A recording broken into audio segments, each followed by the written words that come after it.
et mes meilleurs Bonjour. voeux pour cette nouvelle Oui, année. bonjour Nicolas, bonjour à tous, une très très bonne année à vous tous.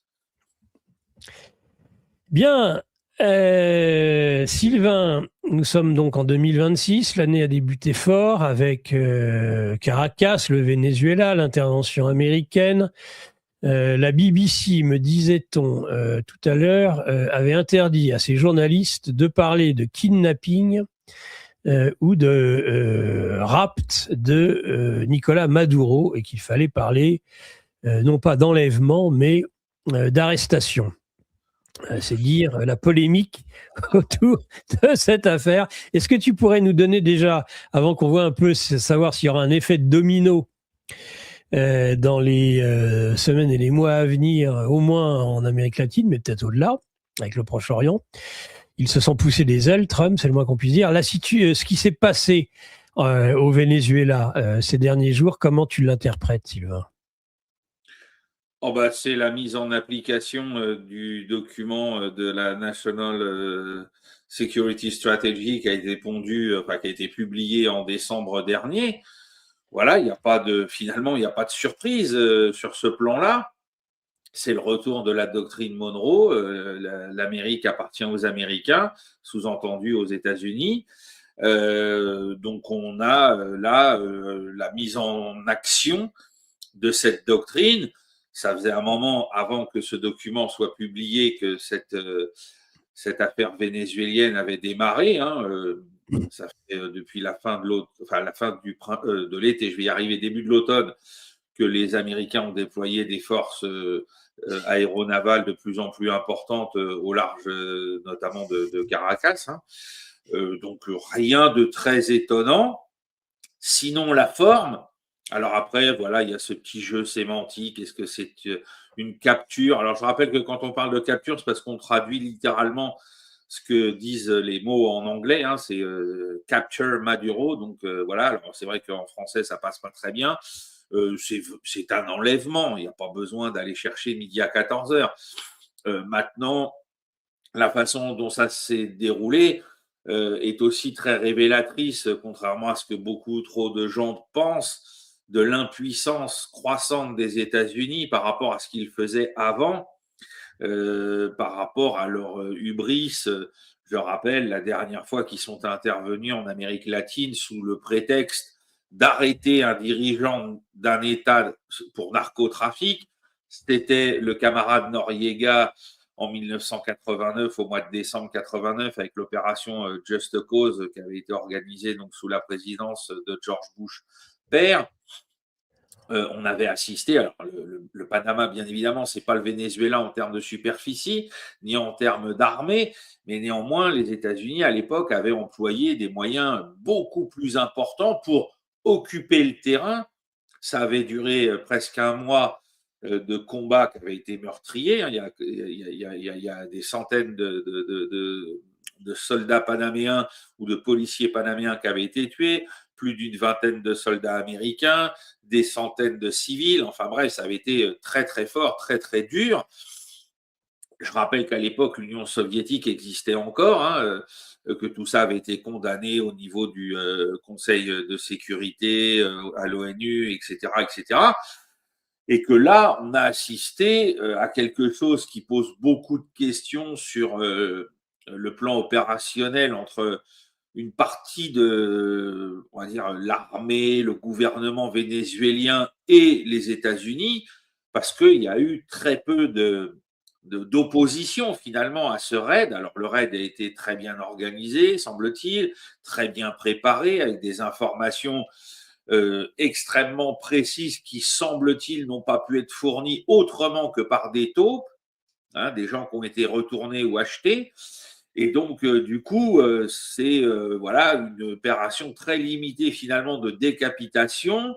On apprend que le gouvernement américain va s'entendre très rapidement dans la journée de samedi sur le fait que la vice-présidente en place va exercer le pouvoir comme le prévoit la constitution vénézuélienne. Enfin bref, et que du coup, toutes les promesses que faisaient certains que d'un seul coup, il y ait une espèce de levée en masse populaire à travers les différentes milices qui sont armées jusqu'aux dents pour s'opposer à tout ça, puisque les Américains, finalement, entre guillemets, ne sont venus que récupérer et enlever Maduro, il n'y a pas eu tout ça et il n'y aura vraisemblablement pas tout ça, parce qu'au niveau du gouvernement vénézuélien et d'une partie des élites du pays, on s'est entendu sur cette affaire. C'est pas possible autrement.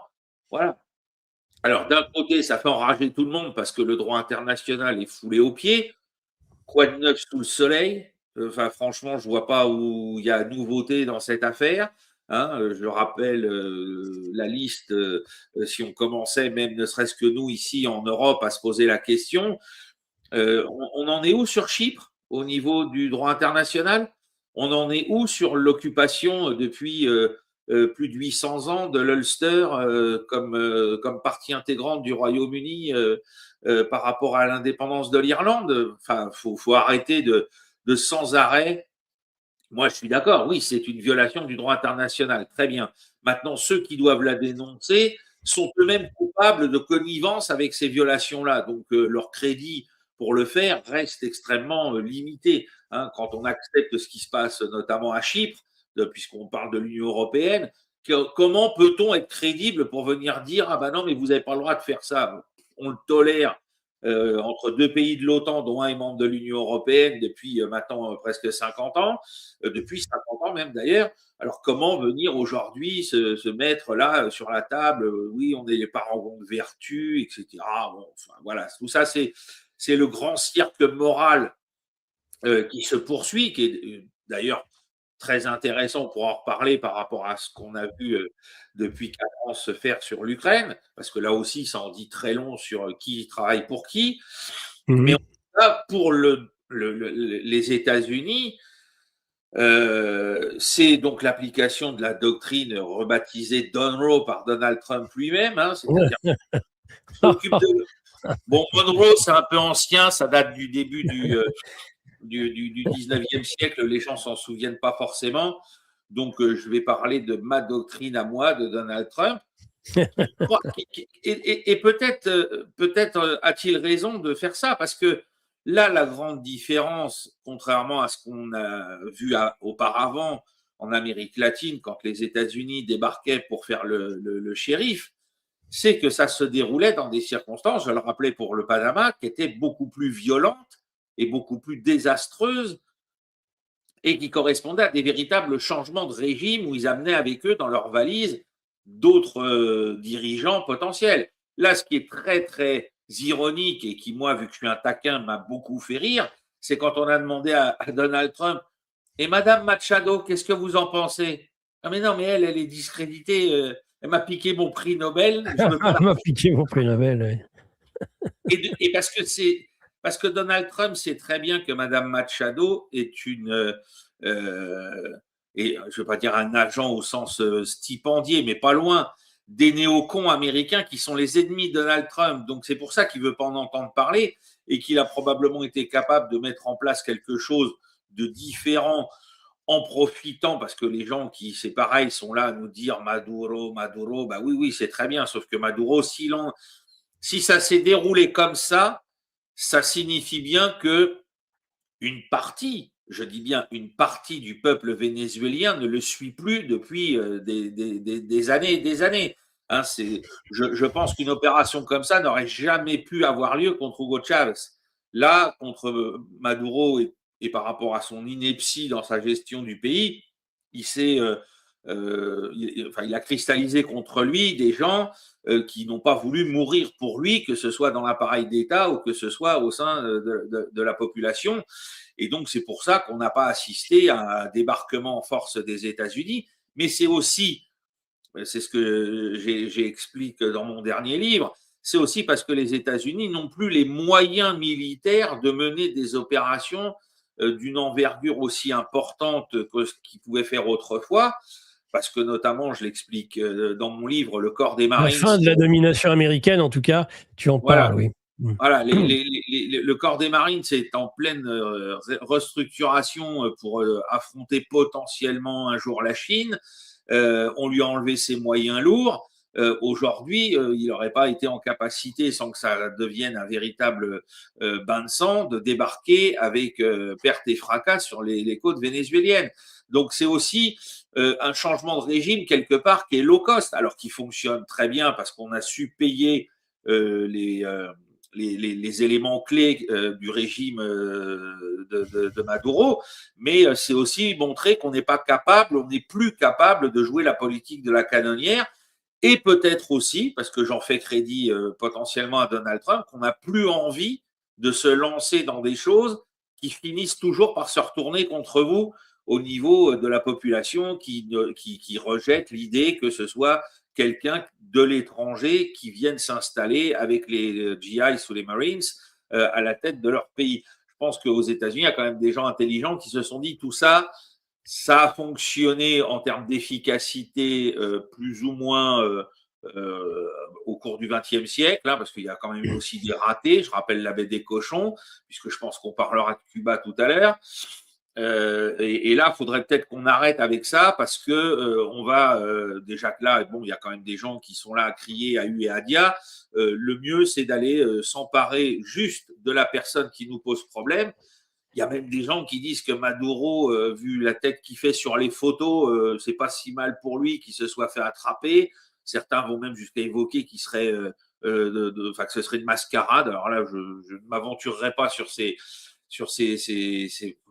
hypothèses-là, mais en tout cas, ça s'est passé avec énormément de retenue par rapport à d'habitude. Alors, il y a quand même eu quelques dizaines de morts, hein, semble-t-il, notamment la garde prétorienne de Maduro qui était composée de pas mal de Cubains. Mais voilà, ça n'était pas ce qui s'est passé avec Panama en 1989. Hein, il faut être bien clair sur cette affaire. Et puis surtout, après, le dernier point que personne ne veut comprendre parce que ça remet en cause toutes les logiques de blocs dans lesquelles certains veulent s'enfermer, et on l'avait déjà dit à propos de ce qui s'est passé en Iran pendant la guerre des 12 jours. Les gens viennent dire, ah bah oui, mais les Russes, les Chinois, ils ont lâché un État des BRICS. Je le rappelle que les BRICS, c'est une union économique de coopération entre États. Ce n'est pas l'OTAN. C'est pas vous attaquer et puis d'un seul coup, tous les autres États membres des BRICS vont venir avec leur armée à votre secours. Pas du tout. Hein, c'est quelque chose, je ne sais pas moi, qui ressemble à ce qu'était autrefois pas l'Union européenne, mais son ancêtre, hein, la communauté européenne, la communauté des États européens, où effectivement on met certaines choses en commun, on discute, mais il n'y a pas d'alliance militaire et diplomatique automatique derrière. Donc, ce qu'il ne faut pas oublier dans ce cadre-là, c'est qu'on est sur un repartage du monde. Hein, je voyais des gens qui avaient fait une carte humoristique où on voyait un planisphère où à la craie, à gros traits rouges, c'était écrit pour la partie Amérique du nord au sud, mi, hein, la partie sud de l'Afrique subsaharienne jusqu'en Asie, xi, et puis tout le reste, Poutine. Ben, c'est presque ça, c'est très schématique, mais c'est presque ça. C'est-à-dire que les trois grands se sont entendus plus ou moins tacitement sur ce repartage du monde, et c'est ce que dit depuis décembre le document de la National Security Strategy américain, c'est que voilà, il y a trois grands blocs, le bloc américain, le bloc russe, le bloc chinois, et ils ont des précarés les uns et les autres. Celui des États-Unis est clairement identifié, c'est l'Amérique depuis le pôle Nord jusqu'à la Terre de Feu. Et on considère que la Russie a son rôle à jouer en Europe, que le Xi a son rôle à jouer en Asie, dans une partie de l'Afrique. Et donc ces gens-là, alors bien évidemment, dans ce jeu-là, les États-Unis tentent de chasser, je ne veux pas dire chasse parce que ce n'est pas définitivement terminé, mais tentent de chasser l'influence chinoise de plus en plus grandissante en Amérique latine. C'est une évidence. Mais est-ce que ça veut dire pour autant qu'il va y avoir une confrontation avec Pékin? Pas du tout. Par contre, est-ce que ça veut dire que Pékin peut considérer qu'il a les mains libres pour régler, et pas forcément d'ailleurs de manière militaire, le problème de Taïwan, ça devient de plus évident. C'est de plus en plus clair. C'est-à-dire que maintenant, qui va. Alors, c'est ça qu'embête un peu les Occidentaux de ce côté-ci du monde. Ah, bah oui, mais alors demain, les Chinois feront pareil à Taïwan. Ben, les Chinois, ce qu'ils feront à Taïwan, de toute façon, je le rappelle, là, puisque, et c'est là qu'on voit toute leur bêtise dialectique au niveau du droit international. Je rappelle que si les Chinois demain réclament Taïwan de manière militaire ou ce genre de choses, ils sont dans le droit international, dans leur bon droit. Taïwan, c'est la Chine et le seul représentant international de la Chine dans le concert des nations, c'est Pékin, c'est pas Taipei. Donc, c'est ça qui est très intéressant, c'est que ces gens-là continuent de manipuler cette notion de droit international en fonction de leurs intérêts, de la géométrie de leurs intérêts. Bon, ben voilà, donc là, l'exemple avec Taïwan, c'est le meilleur moyen de les discréditer en disant, mais alors attendez, vous parlez de droit international avec l'histoire de Maduro, en nous disant les Américains ne font pas ce qu'il faut, mais vous allez critiquer la Chine alors qu'elle, elle a plus de droits au niveau de l'ONU, au niveau de tout ça, de dire la souveraineté de Pékin doit s'étendre sur l'île de Formose. C'est pas possible. Il y a une nation qui s'appelle la République populaire de Chine qui est reconnue par l'ONU, par tous les pays à l'ONU de manière totale depuis maintenant plus de 40 ans, plus de 50 ans même, et qui est membre du Conseil de sécurité, membre permanent. Qu'est-ce que vous voulez venir faire de plus légal en droit international comme assise? C'est pas possible. Donc, si ces types-là vous disent demain Formose, je vous rappelle que c'est à nous, qu'est-ce que vous allez leur opposer? Il n'y a pas forcément besoin d'attendre que Trump ait décidé d'enlever ou pas Maduro. Hein, ils sont déjà de facto dans leur bon droit. Alors après, on peut nous dire, et c'est là encore une fois qu'on voit cette géométrie variable, ah bah oui, mais eux, c'est des méchants communistes. Et bien là, c'est reparti. Hein, encore de la morale, encore de l'idéologie. Hein, alors que là, il faut bien considérer que depuis la fin de la guerre froide, on ne veut pas le voir parce que bah, nous, Européens, on est des feignants. Hein, qu'on est resté dans notre petit modèle cool, tranquille, hérité de la guerre froide et qu'on pense toujours de la même manière. Le monde multipolaire se recompose depuis la fin de la guerre froide. Alors, il est passé d'abord par la phase hégémonique américaine qu'on a connue jusqu'à 2001-2003. Ça a duré 10 ans. Et puis, depuis, bah, c'est en recomposition. C'est violent, c'est difficile. Ce n'est plus manichéen, les bons contre les méchants. C'est complexe. Hein, je ne cesse de le dire, pourtant, à nos portes, on a quelqu'un qui nous en fait la démonstration depuis 20 ans, c'est Erdogan, hein, qui nous montre comment on doit gérer un État en fonction des intérêts de l'État et pas en fonction de moraline ou de ceci ou de cela, hein, puisque Erdogan, il est capable un jour de dire je fais du commerce avec Poutine et puis de l'autre côté d'envoyer des drones aux Ukrainiens, de dire je vais rayer Israël de la carte mais de continuer de vendre du pétrole à Israël. Enfin bref, voilà, on est revenu à ça et ça ne rentre pas dans le logiciel des petits fragiles européens que nous sommes depuis qu'on a été complètement vassalisés à partir de 1945, sauf nous pendant la période de la présidence, enfin des présidences du général de Gaulle.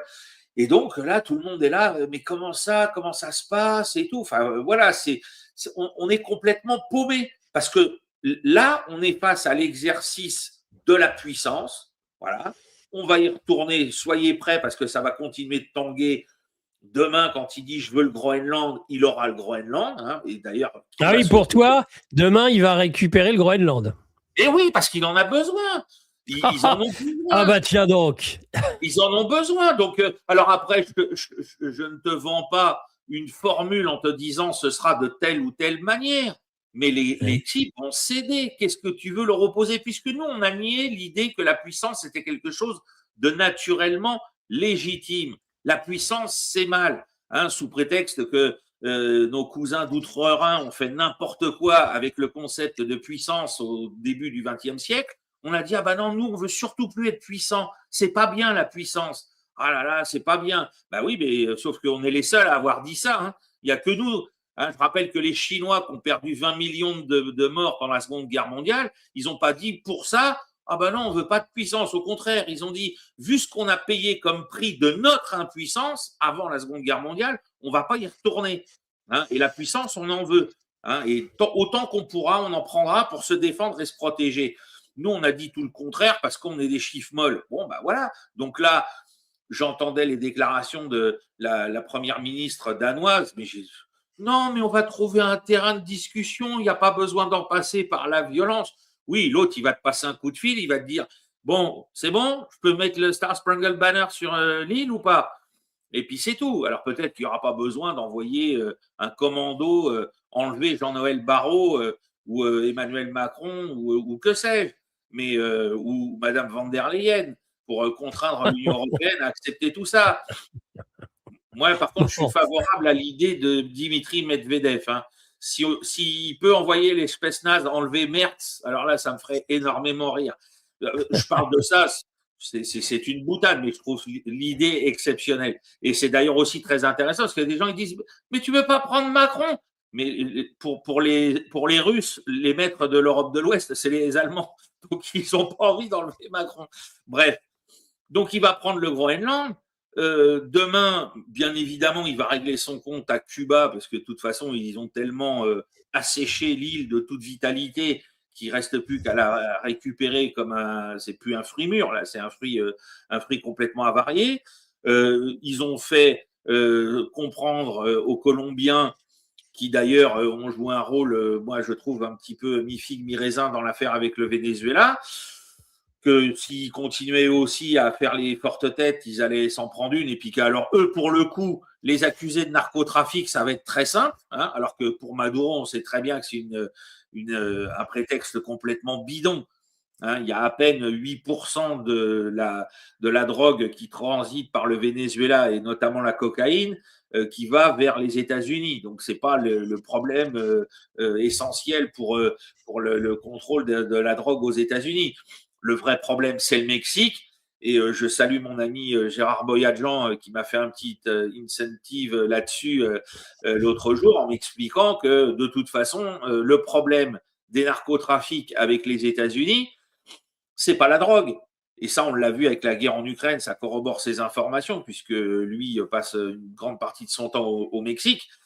C'est que les cartels sont les premiers clients hors État du complexe militaro-industriel américain. Ils achètent des dizaines et des dizaines de millions de dollars d'armes au complexe militaro-industriel américain. Et ces armes servent à leur guerre interne ou à leur guerre d'expansion. Et donc, pour les Américains, pour les entreprises américaines, il n'y a pas de mal à continuer de vendre des choses à ces gens-là. Mais si demain, comme les sénateurs républicains ou démocrates du sud, sur la frontière du Rio Grande, l'avaient évoqué il y a 3 ans, les mecs intervenaient au Mexique contre les cartels, ils tueraient les clients numéro 1 du complexe militaro-industriel hors État. Donc, automatiquement, on ne va pas se priver. Donc, c'est encore une fois, tout ça, c'est encore des prétextes, c'est encore des voilà. Alors que Trump en est marre qu'il y ait des zombies dans les rues des grandes villes américaines qui soient shootés au fentanyl, on peut le comprendre, mais il va rien pouvoir faire de structurel sur le long terme pour empêcher ce genre de choses.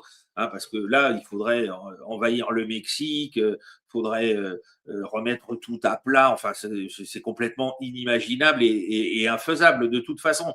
Et je rappelle que le trafic de drogue depuis l'Amérique latine vers les États-Unis a pris son essor dans les années 70 et que les premiers à l'avoir mis en place, ce sont les États-Unis eux-mêmes, hein, pour financer l'opération Condor après le coup d'État contre Salvador Allende.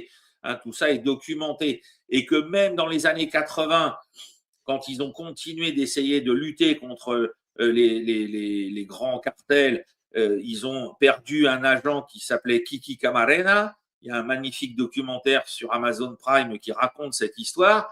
Et Kiki Camarena était sur le point de découvrir qu'une partie des recettes que faisaient les cartels mexicains étaient reversées à la CIA pour mener les opérations de lutte contre les sandinistes au Nicaragua. Et donc, Kiki Camarena a été abandonné une fois qu'il avait été capturé par les cartels par la direction américaine.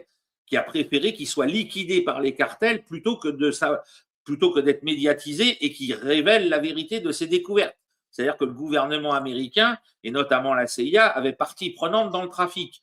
Donc tout ça, c'est du grand n'importe quoi au niveau des prétextes de moralité qu'on essaye encore de servir aux gens pour vous dire, ah bah oui, là j'entendais cet abruti de Pascal Praud, là, qui nous disait, ah bah oui, mais c'est nos gosses et tout, il faut pas, mais tais-toi, va regarder l'histoire de la CIA et du trafic de drogue, va t'interroger sur savoir ce que foutait la CIA dans les champs de pavots en Afghanistan entre 2001 et 2020 que les États-Unis foutent le camp d'Afghanistan.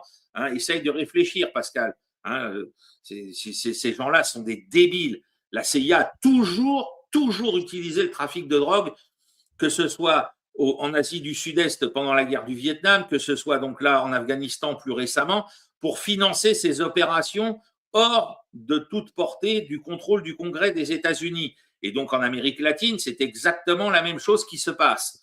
Voilà. Donc venir nous sortir l'histoire du narcotrafic, tout ça, ça n'a aucun sens. On le sait très bien.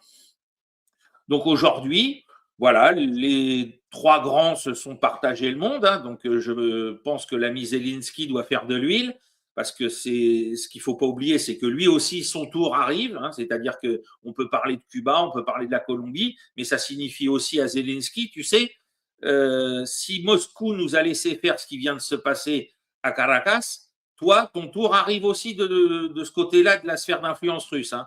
Voilà. Donc, là, c'est justement, c'est là que je veux relancer. Il faut arrêter avec ça. Ben non. Parce que alors ça, tu vas me répondre là-dessus, et puis tu vas me répondre sur le fait que moi, je suis pas persuadé, contrairement à toi, que Trump ne va pas chercher à pousser son avantage bien au-delà de sa sphère d'influence.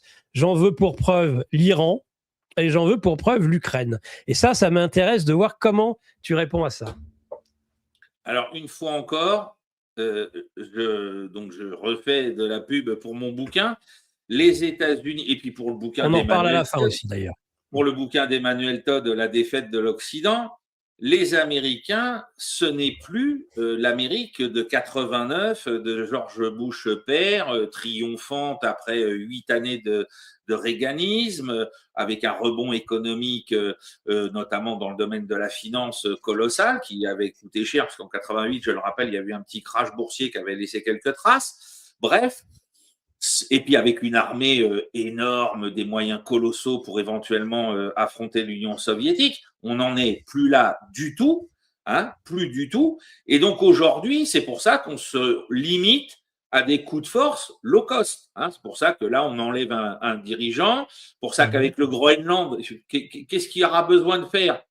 Allô, Madame Frederiksen? Bon, on a pris l'île. Salut, top. Voilà, ça va vite. Il n'y aura pas de déploiement de puissance. Sinon. Ça, on est d'accord.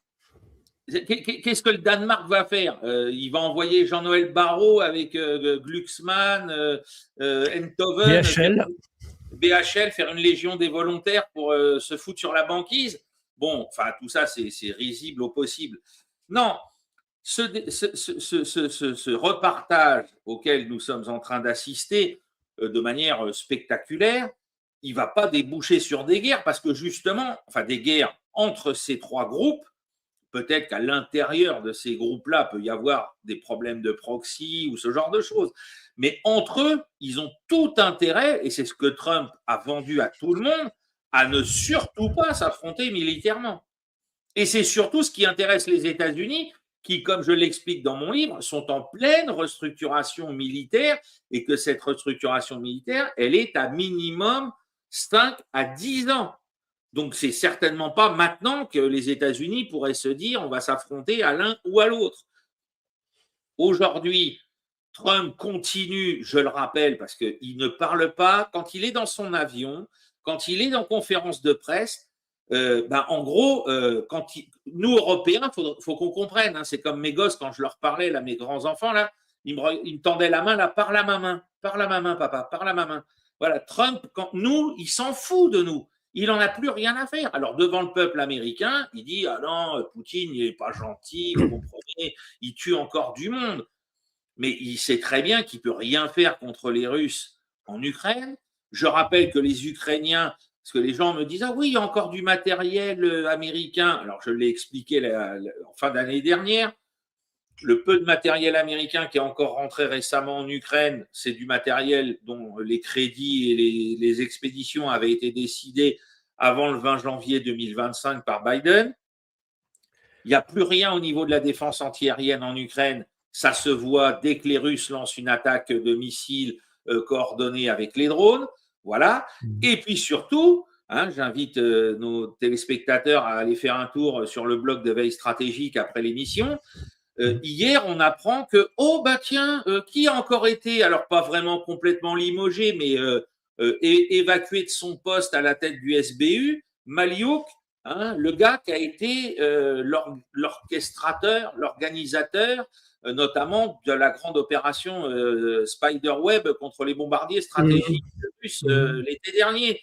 Parce que maintenant, Zelensky est en train de faire le ménage de toutes les personnes qui pourrait tomber sous le coup d'un mandat d'arrêt du procureur général de la Fédération de Russie pour avoir attenté aux intérêts de la Fédération de Russie en employant des moyens terroristes. Donc, pourquoi Zelensky ferait-il ça maintenant, sinon pour satisfaire les exigences américaines pour pouvoir discuter avec les Russes? Il faut être bien clair, il faut comprendre pourquoi on fait ça maintenant. Maliouk est un héros au niveau de l'Ukraine. On nous l'a vendu comme étant le super chef des services spéciaux, des coups tordus, des machins. Bon, il faudra saluer quand même ces maîtres du MI6 britannique derrière, qui lui ont bien appris la leçon. Mais comment se fait-il que ce mec-là, après Yermak, après Minchuk, etc., pourquoi toutes ces têtes-là, d'un seul coup, sont en train de disparaître de l'État, enfin de la tête de l'État ukrainien, sinon pour que Zelensky tente le plus possible de se rapprocher des positions exigées par les Américains pour trouver un terrain d'entente avec Moscou. Ça ne peut pas s'entendre autrement. Donc voilà, et puis alors sur le terrain des opérations militaires, vu ce qui se passe depuis la mi-août dernier sur le terrain, quand je pense que là, on en est à plus d'un mois de contre-attaque, que LCI a commenté 25 fois les NAFO et tout ça autour de Kupiansk. Poutine, il avait dit on occupe Kupiansk. Et puis les Ukrainiens, 5 jours après, ont lancé une immense contre-attaque. Cette contre-attaque a échoué. Elle a engagé des moyens militaires colossaux par rapport à ce dont l'Ukraine dispose aujourd'hui, notamment beaucoup de mercenaires colombiens, et elle a échoué à reprendre l'intégralité de la ville. Alors que toutes les villes qui étaient en cours de conquête par l'armée russe ont été conquises. Je rappelle, Gouliapoli est tombé, Seversk est tombé, Vovchansk est tombé, etc. Et ça continue. Et ça continue. Donc, Stepnogorsk est tombé, etc. Donc, la situation, il n'y a plus d'interception. Autrefois, il y a encore 6 mois, les Ukrainiens, toutes les fois que les Russes ont engagé une attaque aérienne, on a réussi à abattre ceci, on a réussi à abattre cela. Aujourd'hui, il n'y a plus de communiqué puisqu'ils n'arrivent plus à abattre quoi que ce soit, puisqu'il n'y a plus de missiles antiaériens disponibles. Pourquoi ? Parce que les Américains n'en fournissent plus. Donc, il faut arrêter de croire. Trump, il fait de la com. Moi, j'entendais hier sur Fox News Amérique, un sénateur républicain qui nous racontait encore que ce qui se passe au Venezuela allait affaiblir Vladimir Poutine. La bonne blague. Oui, le type, il parle au public américain qui a envie d'entendre ça. Voilà, les gens sont là, ils y croient. Quand je vois l'Instagram qui nous reparle de Cuba, oui, cette dictature communiste, etc. Mais il n'y a plus rien de communiste à Cuba, sinon la couleur peut-être du drapeau, et puis c'est tout. Et encore. Donc, tout ça, c'est de la rhétorique, tout ça, c'est de la communication vers le peuple américain, qui n'a aucun référent historique profond ou géopolitique. Les gens sont très contents parce que, au final, il ne faut pas oublier, j'en ai un peu parlé samedi soir chez Idriss Aberkane, le grand plan, là, le grand vainqueur de cette opération, c'est la politique intérieure américaine pour les midterms de la fin de cette année. C'est-à-dire qu'avec cette victoire-là spectaculaire contre le gouvernement, enfin la tête du gouvernement vénézuélien, demain le Groenland, après-demain Cuba ou l'inverse, dans l'ordre que vous voulez, et peut-être encore après la Colombie, mais au niveau des militaires, mais c'est le tapis rouge pour une victoire, et je dis bien rouge à dessein, pour le Parti républicain. C'est-à-dire que là, les démocrates, ils vont…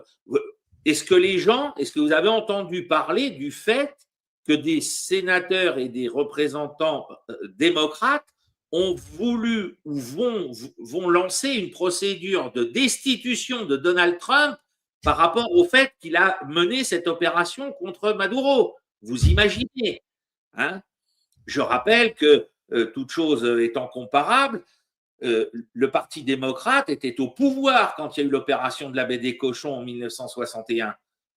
C'était bien un président démocrate, John Fitzgerald Kennedy. Et là, les types vous disent « Ah ben non, mais vu que c'est Donald Trump, on va lancer une procédure de destitution. » Ces types sont en train de se ridiculiser. Et ça va se payer dans 10 mois dans les urnes aux États-Unis. Donc là, pour Trump, c'est magnifique. Il y avait des gens qui nous disaient « Oui, mais les midterms, ça va être compliqué. » Alors là, moi, voilà, je m'engage. On est le 6 janvier. Je vous dis, à moins qu'il y ait un cataclysme imprévisible d'ici là, à la fin de l'année, le Parti républicain va gagner haut la main les midterms aux États-Unis. Ce qui va faire… Rendez-vous pris, c'est dans la boîte, on te le ressortira en novembre. Moi, j'assume. Et on tu assumeras en novembre. Mais est-ce que vous comprenez bien ce que ça signifie pour les 2 ans qui vont suivre? Un président qui n'a plus à se préoccuper de sa réélection, avec une majorité assurée au Sénat et au Congrès en général.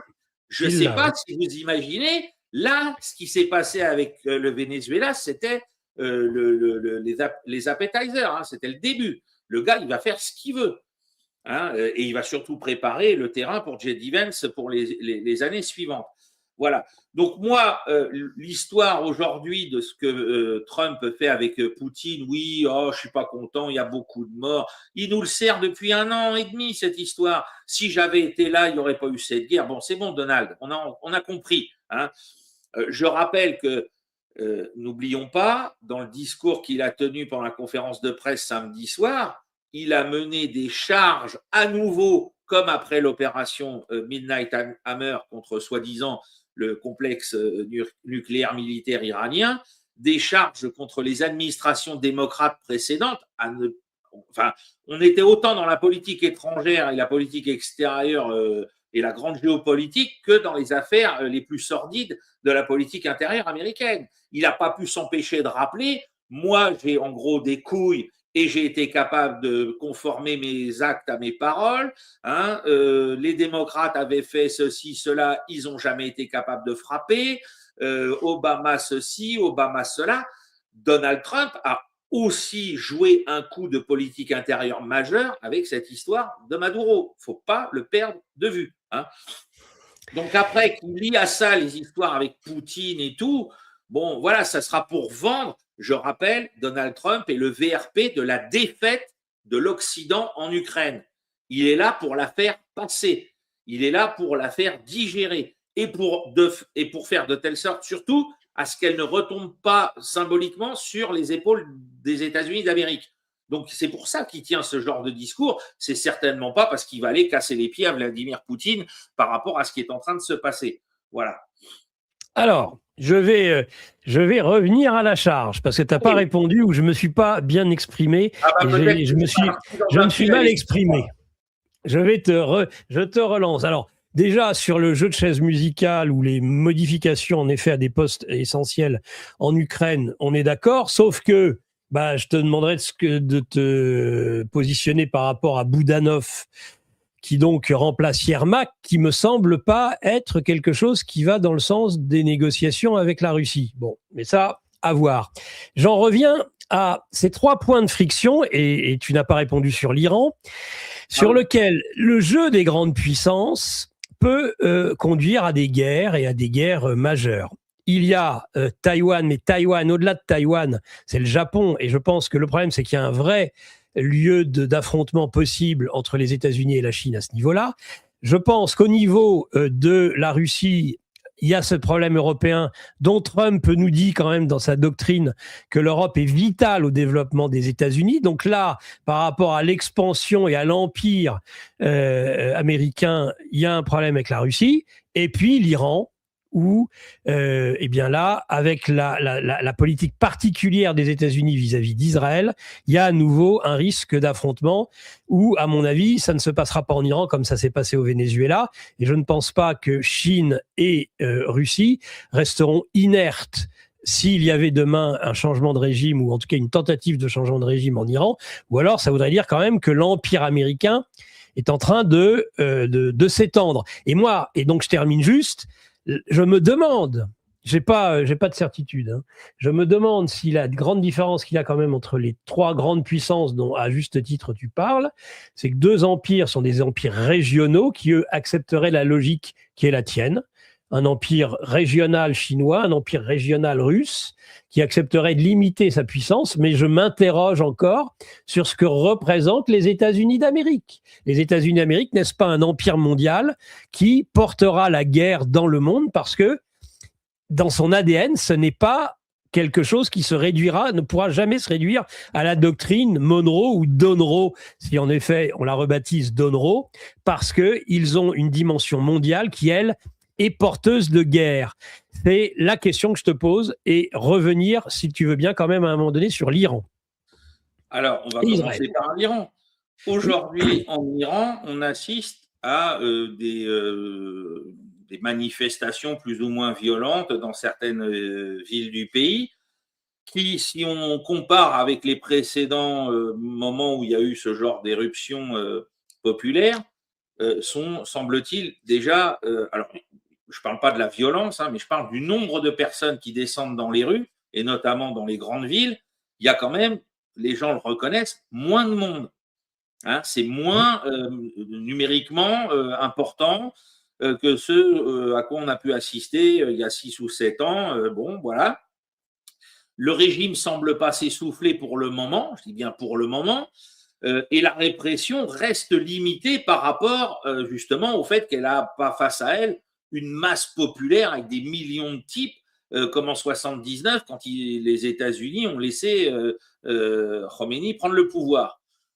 Donc, pour moi, aujourd'hui, ça se limite pour le moment à un énième problème interne, c'est-à-dire que bon, ben voilà, il y a une inflation qui crée de la pauvreté, qui crée des pénuries et donc d'accès à certains produits pour les gens. Donc, les gens sortent dans la rue. Il y a certaines personnes dans la grande bourgeoisie qui essayent de surfer par le biais des étudiants sur tout ça, mais pour le moment, ça n'a pas pris. On est face à une colère populaire. Hein, moi, j'adore la façon dont on en parle avec la répression, etc. Je ne vois rien de distinct par rapport à ce que viennent de subir nos agriculteurs. C'est marrant. J'ai l'impression, je me dis, tiens, mais les types, ils nous disent, oui, la flicaille iranienne tabasse le peuple iranien. Bah oui, la flicaille française tabasse le paysan français. Est-ce que ça fait de nous une dictature? J'aimerais bien qu'on en discute. Bon, bref. Donc, pour le moment, tout comme d'ailleurs des observateurs étrangers doivent se poser la question sur la France. Est-ce que la France va basculer dans une révolution avec cette affaire d'agriculteurs qui s'agrège à d'autres problématiques ou pas? Eh bien là, pour l'Iran, pour moi, pour le moment, on est dans une colère populaire très forte, très légitime, mais on n'est pas au bord du changement de régime dont certains voudraient nous parler. Et d'ailleurs, je trouve assez suspect le fait que le Mossad, ouvertement, alors que ce n'est pas du tout dans son habitude, dit oui, allez-y, les Iraniens, on est avec vous et tout. Comment discréditer au mieux la révolte populaire? Non, c'est sûr. Il n'y a pas mieux. Pardon. À tes souhaits. À tes Merci. souhaits. Il n'y a pas mieux pour discréditer un mouvement que de venir dire c'est nous qui le soutenons. Je rappelle que là, on a assisté depuis le mois de juin dernier à des dizaines, peut-être des centaines d'exécutions d'agents du Mossad, mais de nationalité iranienne, qui avaient été recrutés pour l'opération Rising Lion au mois de juin dernier. Donc aujourd'hui, si Tel Aviv s'amuse à ce genre de communication, je ne vois pas l'intérêt que ça pourrait avoir pour participer à un éventuel changement de régime favorable aux États-Unis ou à Israël. Ça, c'est le premier point. Ensuite, en ce qui concerne donc, moi je ne sais pas où il y a de problème entre la Chine et le Japon. Enfin, je veux dire, on parle du Japon. Le Japon, ils vont faire quoi avec la Chine? On n'est plus en 1937, hein, les copains, hein, c'est fini. Le Japon est un pays à la démographie quasiment par terre, presque au même niveau que la Corée du Sud. Qu'est-ce que le Japon va faire avec la Chine aujourd'hui, sinon s'amuser à dire on va se réarmer, on va vous faire peur. Tout ça, c'est du même niveau que les déclarations de Merz de ce côté-ci de l'Europe. Oui, oui, c'est bien. Allez, fais le guignol, agite-toi, communique. Tu sers à rien, tu ne représentes rien et tu ne menaceras personne. D'ailleurs, le Japon, aujourd'hui, ne va pas s'amuser. Déjà, ils sont vassalisés au dernier degré aux intérêts américains. Ils ne bougeront jamais tout seuls sans que les États-Unis leur donnent éventuellement Non, mais ça, on est d'accord. Mais justement, est-ce que la politique américaine ne tend pas à chercher partout les limites? Mais c'est pas. Le problème, c'est que personne ne veut comprendre le changement. C'est pourtant ce que j'essaye d'expliquer depuis un moment. Les États-Unis ne sont plus les États-Unis de la guerre froide. Non, mais ça, c'est ta thèse. Mais justement, je la questionne. Non, Nicolas, alors, j'ai compris. Non, mais lis mon bouquin, parce qu'en partie, déjà, il y a une partie du livre qui reprend. Je sais que c'est ta thèse. Non, mais après, il faut être factuel. C'est-à-dire que où l'armée américaine, elle a les moyens d'exercer, enfin, les forces armées américaines ont les moyens d'exercer cette hyperpuissance, où ils l'ont pas. Voilà, et ça, c'est un constat qui se fait. Non, mais c'est très intéressant, c'est passionnant. C'est-à-dire que c'est ce que tu développes. C'est pas juste une histoire de dire les Américains veulent. Hein, les Américains ne peuvent pas. Voilà, c'est tout. C'est des chiffres, c'est des constats qui sont posés par eux-mêmes, d'ailleurs, parce que c'est ça qui est important de souligner, c'est qu'ils ont conscience de tout ce qui leur manque, de tout ce qu'ils n'ont plus. Hein, donc aujourd'hui, ils n'ont plus assez de navires. Ils n'ont plus assez de recrues de qualité, ils n'ont plus assez de soldats compétents pour faire face aux nouvelles technologies parce qu'il va falloir les former, etc., etc. Donc c'est eux qui disent on ne sera pas prêt au mieux avant 2035. Donc c'est pas c'est pas moi Ferreira Sylvain qui le dit. Moi je suis juste le porteur d'un message que personne ne veut entendre ici parce que tout le monde s'intéresse à s'amuser à se faire peur. Donc, pas de problème, hein, mais les États-Unis d'Amérique n'ont plus les moyens militaires de leur ambition planétaire. Et d'ailleurs, puisque tu parles de l'Europe, que font les États-Unis d'Amérique depuis avant même que Donald Trump arrive, sinon démanteler des bases en Europe occidentale, parce qu'ils n'ont plus les moyens de les entretenir. Voilà, c'est tout. Pourquoi aujourd'hui les États-Unis d'Amérique sont-ils dans un problème monumentale de dépendance à des minerais rares chinois qui sont comptables de 81% des matériels de pointe de toutes les forces armées américaines et que cette dépendance ne sera pas réglée au mieux en imaginant qu'il n'y ait aucune interruption dans les réformes entreprises depuis 2 ans avant 5 ans. Voilà, donc tout le monde peut raconter ce qu'il veut. Moi, ce que je vois, c'est que les Américains savent qu'ils n'ont plus les moyens de leur hyperpuissance au niveau militaire. Alors, c'est pour ça, ils vont aller taper des gens dans leur hémisphère qui n'ont aucun moyen de se défendre. Alors là, c'était Maduro, demain, ce sera le Groenland ou Cuba. Hein, j'ai dit le tiercé, je ne connais pas encore l'ordre d'arrivée des chevaux. Peut-être ensuite la Colombie, parce que personne ne peut s'opposer à eux dans ces cadres-là. Mais contre la Chine ou contre la Russie, ils savent très bien qu'ils ne jouent pas du tout contre le même genre d'adversaire. Et notamment, là, contre la Russie, voilà, vu qu'ils démantèlent leur base, vu qu'ils ont décidé de faire des économies, c'est bizarre, parce que s'ils avaient l'hyperpuissance des années 80, jamais ils se diraient, tiens, il faut qu'on démantèle des bases en Europe. Ils n'arrêtent pas de le faire. Pete Hegseth a laissé entendre dans des conversations de couloir, on a rapporté ça sur Veille Stratégique avant les vacances, qu'ils allaient faire de la fusion de leur grand commandement opérationnel sur les grandes régions du monde, parce qu'ils estiment que c'est peut-être plus la peine d'en avoir autant par rapport justement à cet hégémon qui n'existe plus pour faire des économies structurelles. Donc tout ça va dans le sens de ce reflux de l'Empire américain sur ses bases Ça ne veut pas dire qu'ils ne veulent pas continuer leur influence sur le monde, mais ça, ce n'est pas la même chose que l'impérium. Hein, ça, il faut bien le comprendre. Et je rappelle, parce que là, toi, tu fais ton journaliste de LCI, tu Oh dis que non, non, non, non. non, mais tu dis que dans le document sur la National Strategy, Security Strategy, les États-Unis considèrent l'Europe comme vitale et que l'équilibre de l'Europe ne peut exister qu'avec une Russie puissante. Donc, faut citer la citation intégrale. Hein, l'Europe est vitale pour les États-Unis, adossée à une Russie puissante. Et donc, il faut que les Européens reprennent langue avec la Russie. C'est ce qui est dit dans le document. Donc, ça avalise le fait que c'est pas l'oncle Sam tout seul qui peut asseoir son pouvoir sur cette partie du monde. Ça ne veut pas dire qu'il ne veut pas continuer de l'influencer, mais ça veut dire qu'il a compris que sans la Russie, il ne pourra pas le stabiliser correctement. Ce qui est une rupture, je le rappelle, de la doctrine Brzezinski de dire il faut découper l'Europe de la Russie. Donc, en doctrine, oui. Voilà. Donc aujourd'hui, il y a des gens qui n'ont toujours pas compris cette recomposition, qui ne veulent pas admettre que les États-Unis. Alors, bien évidemment, ils continueront de nous casser les pieds ici, de ce côté-ci du monde, tant qu'on n'aura pas recouvert une part de notre indépendance.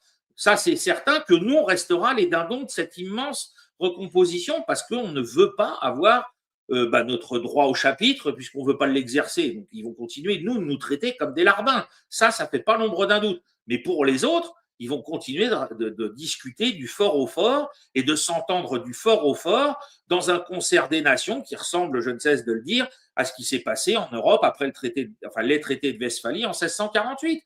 Hein, voilà, ça ne veut pas dire qu'il n'y aura pas d'accrochage, mais ça veut dire que grosso modo, on est d'accord sur un modus vivendi de ces trois sphères et qu'on arrivera à s'entendre pour faire du développement économique. Hein, parce qu'aujourd'hui, les États-Unis, parce que moi je parle de la partie militaire, je vous renvoie au reste par le livre d'Emmanuel Todd, hein, mortalité infantile en augmentation exponentielle, baisse du nombre de techniciens, ingénieurs qualifiés pour faire tourner le pays et faire de l'innovation, etc., etc., etc. Donc quand on a ce problème-là, enfin ces problèmes-là, plus les problèmes militaires que moi je mets en exergue dans mon bouquin, on peut plus s'amuser à faire autre chose que de jouer au shérif contre les camarades latino-américains qui n'ont quasiment aucun moyen de se défendre.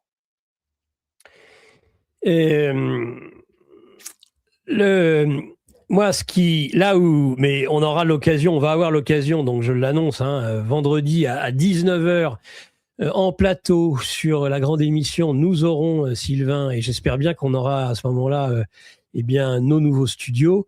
Nous aurons Sylvain Ferreira à 19h dans la grande émission sur son livre, justement, dont on est en train de parler, qui est important de comprendre pour la suite, c'est-à-dire la fin de la domination américaine.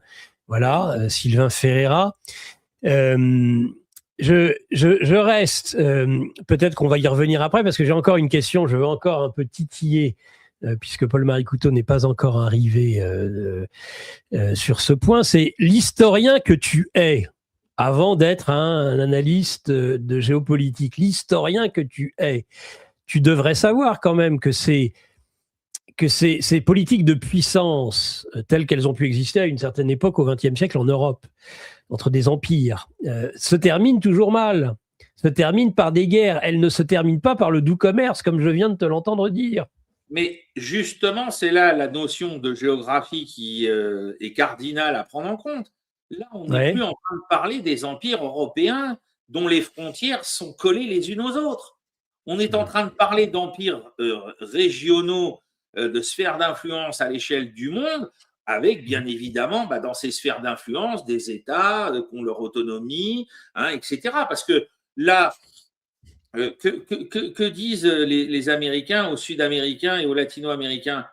En gros, vous faites ce que vous voulez tant que vous restez amicaux avec nous. Ils sont pas là, ils sont plus là à dire on va débarquer avec. Alors on débarquera avec les armes si vous êtes plus amicaux, mais si vous êtes amicaux avec nous, on peut vous laisser. Et c'est ce qui se passe notamment avec le Brésil de Lula. On peut vous laisser là. Vous faites une partie du business que vous voulez. tant que vous entravez pas notre accès aux matières premières stratégiques pour les États-Unis, on ne viendra plus vous casser les pieds. Voilà. Là, les Chinois ont compris le message. Tout ce qu'il y a comme ressources en matières premières en Amérique latine, va falloir que vous arrêtiez de venir vous positionner comme étant les premiers partenaires économiques des pays latino-américains. Voilà, ça ne veut pas dire Donald Trump a immédiatement dit, mais bien sûr qu'on va vendre du pétrole à la Chine, du pétrole vénézuélien. Donc, il veut continuer à avoir ses rapports amicaux et commerciaux. Alors, amicaux, c'est pas le bon mot, mais cordiaux et économiques. Les Chinois, on le sait bien, c'est un empire de commerçants qui est centralisé au niveau géographique. Ils n'ont qu'une envie, c'est de continuer de commercer avec la terre entière. Bon, où est le problème? Les Russes, c'est pareil. Le couac sur la notion impériale, il vient malheureusement, là par contre, c'est vrai que ça nous incombe à nous dans notre ADN en tant qu'Européens de l'Ouest. C'est que nous, on avait une vision impériale. Vu que l'empire d'à côté était vraiment à côté, il fallait aller lui foutre sur la gueule immédiatement pour s'assurer de notre sécurité. Là, on n'en est plus là. On n'en est plus là. On n'a pas besoin de ce genre de comportement pour arriver à faire fonctionner les choses. C'est ça la nouveauté. Et il faut aussi l'admettre. Ne pas vouloir comprendre. Moi, je réalise le saut cognitif que ça représente, ce basculement dans ce monde-là où nous sommes absents par notre propre faute. Ah ben oui, c'est vertigineux. Et donc, toute notre assise culturelle, historique, etc., elle est complètement bousculée. Mais regardons ce que nous proposait quand même le général de Gaulle autrefois. Est-ce que la France de Gaulle était un État qui était sans arrêt amical, sans arrêt fraternel, sans arrêt ceci, sans arrêt cela? Ben non. Sinon, comment remercier Jacques Foccart pour son œuvre? Voilà, c'est tout. Faut arrêter de jouer au bisounours. La France du général de Gaulle avait des rapports apaisés avec l'Europe, elle voulait un équilibre entre les États-Unis, l'Union soviétique, etc. Mais ça ne nous empêchait pas de continuer de pratiquer une forme de néocolonialisme avec la France-Afrique pour servir nos intérêts. Voilà, c'est tout. Donc, on était dans cette relation-là au monde. Et moi, je pense qu'aujourd'hui, c'est ce que veulent à la fois Trump, à la fois Xi Jinping, à la fois Vladimir Poutine. Alors ça, je le rappelle, ça n'empêchera pas aux marges qu'il y ait des tensions. Mais de là à dire qu'il y aura un affrontement direct entre ces empires, moi, je n'y crois pas. Voilà. En tout cas, tant qu'aux États-Unis, les réformes qui sont à entreprendre n'auront pas porté leurs fruits, et je le rappelle, c'est pas avant pour certaines 2035, d'autres 2030, on va y parvenir. Voilà. Passionnant échange, passionnant, tout à fait passionnant, tout ce que cette capacité de Sylvain Ferreira sur le plan paradigmatique à faire avancer les raisonnements et à donner un éclairage. Bravo en tous les cas, même si je ne suis pas nécessairement toujours absolument d'accord sur. Mais tant mieux. Mais c'est justement, moi je crois à cette friction humaine du désaccord constructif sur lequel il y a une disputation pour essayer d'avancer, et puis surtout pour nous Européens d'essayer de retrouver notre juste place au milieu de tout ça, parce que dans ce concert des nouveaux empires, il y a nécessité que l'Europe retrouve une place. Et je le rappelais au début de notre conversation, dans notre sphère géographique proche, on peut en penser, et là encore une fois, il faut arrêter avec les histoires de moraline à 2 balles. Regardons l'exemple de ce que fait la Turquie d'Erdogan dans cette nouvelle gestion, dans ce retour à la gestion de la puissance. Alors eux, c'est à l'échelle régionale, c'est pas à l'échelle du monde. Mais regardez ce que fait Erdogan. Je veux dire, c'est remarquable au sens intéressant, ça nous donne des leçons. Il a été capable de faire des choses avec les Azéris, qui nous déplaisent fortement sur le plan moral avec nos frères arméniens, on est tous d'accord, mais néanmoins, c'est efficace. De l'autre côté, il est capable, donc je le disais, de s'entendre avec Poutine pour faire tourner l'économie et notamment l'agriculture de son pays, et en même temps de vendre des drones aux Ukrainiens. Il est capable de dire tiens, je vais créer une nouvelle guerre sainte contre Israël, je vais changer de régime en Syrie. Le type sert les intérêts de la Turquie. Voilà. Et ça, il faut qu'on comprenne que nous, Européens, on doit resservir les intérêts de chacun de nos pays pour mieux servir les intérêts de notre continent à l'échelle internationale. Voilà, c'est tout. Hein, et que ça se fait pas. Alors, ça ne veut pas dire qu'il faut faire n'importe quoi, qu'il n'y ait jamais de règles, qu'il n'y ait jamais de limites, ou ce genre de choses. Hein, c'est pas ça que je suis en train de dire. Moi, je le rappelais l'autre jour, hein, autrefois, l'Église catholique, elle a décidé de régler la guerre, de réglementer la guerre pour en éviter les excès. Elle n'a pas dit on va faire disparaître les excès. Elle a dit on va essayer d'en limiter les excès de la guerre. Alors, je reste dans cette posture-là. Mais le droit international, version BHL, Glucksmann et compagnie, c'est fini. Hein. Là, Donald Trump, il leur a dit, les copains, vos histoires, je m'en torche. Et il faut qu'on arrête ce cirque-là, ça ne sert plus à rien. Parce que j'ai vu des gens aussi, ah oui, je voudrais conclure là-dessus. Vas-y. J'ai vu des gens aussi nous dire, ah mais Maduro, il était sous mandat international. Et Benjamin Netanyahou, salut. Bien. Voilà. Pour justifier ce qui a été fait, il y a des types débiles qui viennent nous dire, ah bah oui, mais Maduro, il est recherché, il y a un mandat d'arrêt. Et Netanyahou, tout à fait. pas de mandat d'arrêt. Et alors, par contre, pour Poutine, il y en a qui nous le rappellent. Ah bah oui, il y en a un pour Poutine. Alors, il y a les bons, hein, à la fin, c'est le sketch des inconnus. Il y a les bons chasseurs, les mauvais chasseurs. Et donc, il y a les bons mandats d'arrêt, les mauvais mandats d'arrêt.